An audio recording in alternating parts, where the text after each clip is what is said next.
Okay, next question. ఇది కూడా చాలా సింపుల్ క్వశ్చన్ అండి, వెరీ ఈజీ క్వశ్చన్ యాక్చువల్లీ. ఏమిచ్చాడు చూడండి, ఇదిగోండి సీకెంట్ 55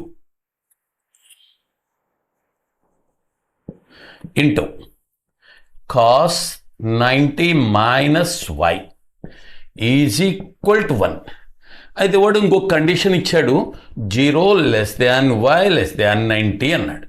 అంటే అర్థం ఏంటి, వై మొదటి పాదం అనే కదా, 90 లోపు అంటే మొదటి పాదం అని అర్థం, రైట్. ఎనీహో ఇదిగోండి సీకెంట్ 55 కాస్ 90 మైనస్ వై అంటే ఇది ఎప్పుడు 1 అవ్వాలంటే ఈ రెండు కోణాలు అంతే, secant theta into cos theta 1 అండి. అంటే ఈ రెండు కోణాలు ఈక్వల్. అంటే 90 మైనస్ వై ఈజ్ 55. అంటే వై ఎంత అండి, 35 కదా. వై ఎంత అండి, 35 అంతే కదా. 55కి 35 పడితే కలిపితే సరిపోద్ది. So Y is equal to 35.